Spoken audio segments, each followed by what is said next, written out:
Ever had that dream where you're at a major event, like your high school reunion or your own wedding, and suddenly you realize you're not wearing any pants? Not just forgetting a tie or your socks. I mean full-on bottomless. That feeling, that desperate urge to just vanish into thin air, that's what we call shame. But let's take a breath. Why do we even feel ashamed?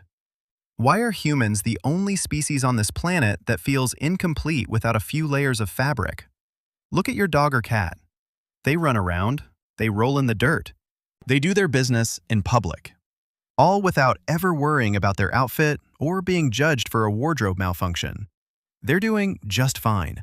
They're happy, and most importantly, they never stand in front of a closet full of clothes and sigh, "Ugh, I have absolutely nothing to wear." If clothes were just for warmth, why do we wear ripped jeans in the middle of a heat wave? Why do we spend a fortune on outfits just so someone else can nod and say, "Nice style"? Maybe the story of clothing isn't about the cold. It's about something way more terrifying. It's the fear of being seen, the fear of being judged, and the fear of being kicked out of the tribe. Not that kind of tribe. We don't wear clothes because of the weather. We wear them because we are obsessed with what everyone else thinks. And this whole thing actually started a long, long time ago. Meet Grog. Grog lived tens of thousands of years ago. If you ask Grog why he never wore anything, he'd just shrug it off like it was the dumbest question in history. "Hey Grog, aren't you cold?" Grog would look at you like you just asked the dumbest question in history. To Grog, the cold is a non-issue.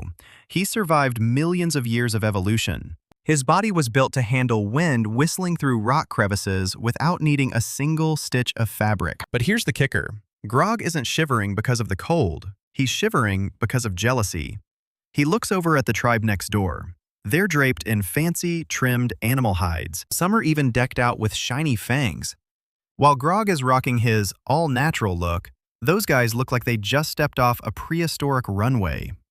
And just like that, the idea that I need to stand out starts brewing in Grog's brain. See, we like to think clothes are essential for survival, but in reality, our ancestors did just fine without a scrap of fabric for hundreds of thousands of years. So what changed? How did we go from being naked is normal to being naked is a social disaster? The answer isn't the temperature. It's the gaze.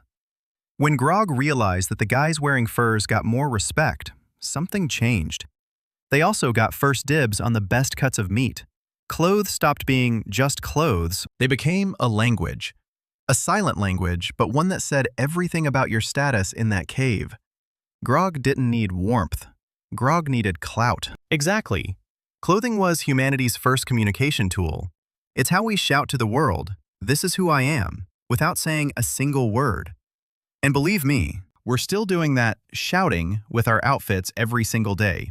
Don't pretend you haven't. When Grog started wearing weird stuff, his brain had to level up too. Scientists think it's tied to the development of the frontal lobe.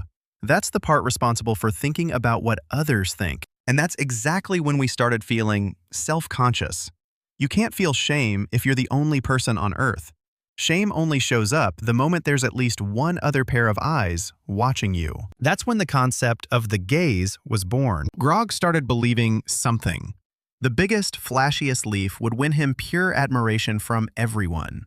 He'd strut around the cave, chest puffed out, convinced he was the ultimate fashion icon of the Stone Age. But in reality, everyone else just stared at him, confused, like, "Hey buddy, why is that bush walking?" But Grog didn't give up. He realized an unspoken rule.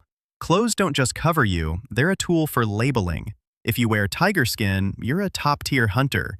If you wear rabbit fur, well, you're a salad eater. Clothes became a resume you wore on your chest. Grog started to get it. To survive in this competitive cave society, he didn't need to be the strongest. He just needed to look like he belonged to the right crowd. Exactly. Clothing was the first ID card. It helps people categorize you into the dangerous or safe drawer in a split second. And Grog, with his bulky leaf, he was just trying to get filed into the influencer drawer. A for effort, but honestly, kind of pathetic. Now, let's talk about shame. You probably think it's just a personal emotion, right? Like feeling awkward because you wore the wrong outfit to the office. But in reality, shame is a sophisticated piece of social control software. It wasn't designed to make you miserable. It was designed to keep you in the group. Back in prehistoric times, that mattered more than you'd think. If your tribe turned their backs on you, you were dead. So that stinging sensation in your chest when you do something off-brand, that's your biology screaming something urgent. Hey, stop that, or they're going to kick you out. Shame is the price you pay for belonging. Grog understood this perfectly. When he wore his trendy leaf, he didn't just want to look good, he wanted to be accepted. But when he wore it wrong, or wore something the tribe deemed weird, their gaze shifted from admiration to judgment. Grog was a social creature, and he felt that shame creeping into every single cell of his body. Don't pretend you haven't been there. Ever walked into a party and realized you're way overdressed while everyone else is in sweats? That desperate urge to just vanish into the floorboards, that's the exact same thing that kept our ancestors from doing anything too crazy. Shame is the invisible handcuff that forces us to play by the community's rules. Without it, society would be as chaotic as a riot in a grocery store. Grog learned the lesson. If you want to survive, don't be too different. Exactly. Shame isn't your fault. It's how society installs itself into your brain to make sure you stay part of the collective. Not that kind of collective. We don't wear clothes because we're afraid of the cold. We wear clothes because we're afraid of being alone. But wait, if clothes were created to help us belong to a group, why do we wear uniforms? You know the kind of outfit. One glance and people know exactly who you are. They don't even need your name. Police officers, doctors, waiters, they all wear the exact same thing. If the goal of clothing is to express individuality, why are we trying so hard to look exactly like thousands of other people? Here's the fun part. Clothes aren't just personal ID cards, they're professional ID cards. When you put on a doctor's coat, society automatically assumes you have medical knowledge. When you wear a military uniform, people automatically clear a path for you. You don't have to prove who you are. The outfit does the heavy lifting for you. It's a power label. We don't wear uniforms because we've lost our individuality. We wear them to keep society running smoothly. Imagine if a surgeon showed up to work in a swimsuit, or a cop went on patrol in pajamas. Would you trust them? Probably not. At this point, clothing becomes a trust filter. It helps us categorize the world without wasting too much brain power. Now, here's the weird part.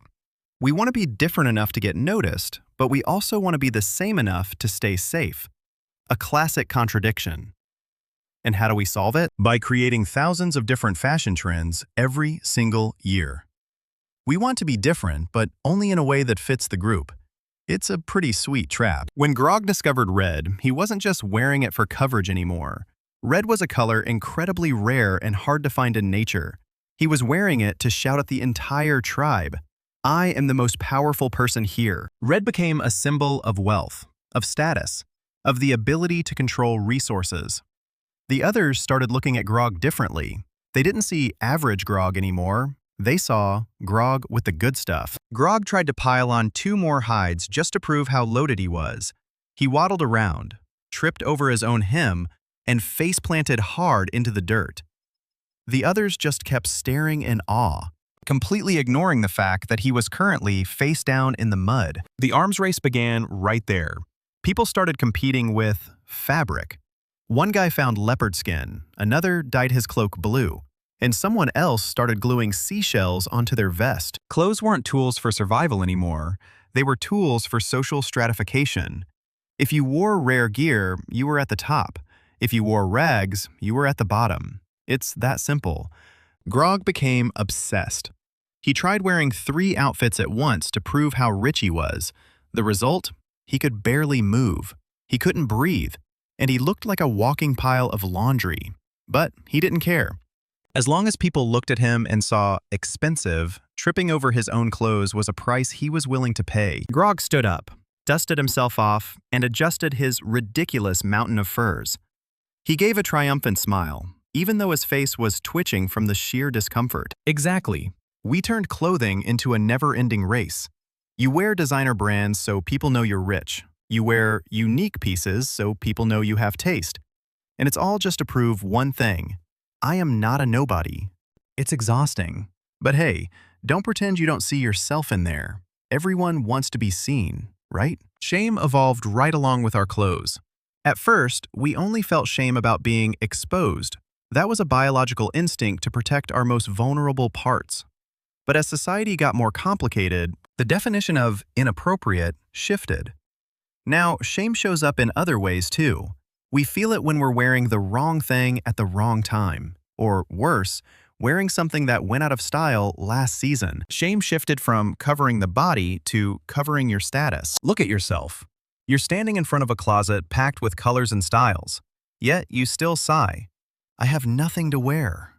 You're not lying. You really don't have anything to wear. Because the something you need isn't fabric to keep you warm. It's an outfit strong enough to protect you from the judgment of the world outside. If you dress wrong, society will exclude you. With side eyes. With whispers. Or with just cold, hard indifference. Shame is now a sophisticated social filter. It forces us to constantly update, constantly change. Just to keep from falling behind, we're more afraid of being an outsider than we are of the cold. That's why we're willing to suffer in painful high heels, or clothes so tight we can barely breathe.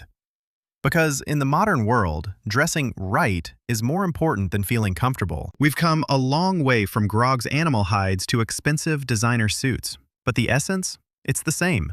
We're still creatures terrified of being left behind, still using clothes to build defensive walls. Shame didn't disappear, it just changed shape.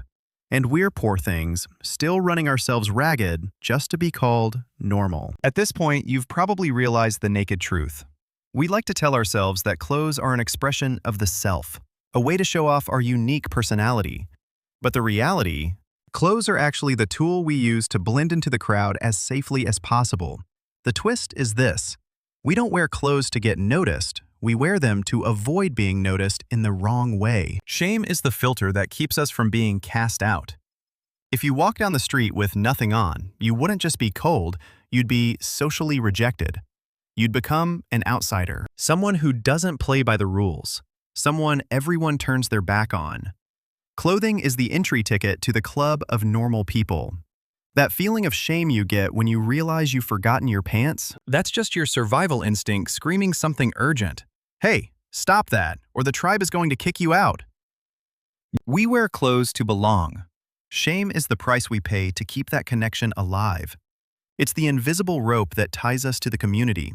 You don't wear it because you want to. You wear it because you're terrified of being seen as a stranger. And believe me, the fear of isolation is way scarier than any cold wind out there. We're all slaves to acceptance, draping ourselves in layers of fabric to hide the deep-seated fear of being rejected. Exactly. Clothing is the filter we use to be accepted. Shame is the cost of belonging. Ever found yourself trying to fit in by wearing something you actually hate? That's the moment you're paying that price. So next time you're standing in front of the mirror, fumbling over an outfit for work or a night out, remember this: you're not just putting on clothes, you're wearing a message. You're sending a signal out to the world that says, "I'm one of you." And that's exactly how we've survived as a species for tens of thousands of years. But don't forget, sometimes daring to wear something a little off-brand is also a way to test that same bond. Just be ready for people to give you a strange look if you do. Because Grog learned this tens of thousands of years ago. The price of being yourself is sometimes shame. And trust me, not everyone is brave enough to pay that price. So today, what are you wearing to be accepted? Or what are you wearing to hide your own fear?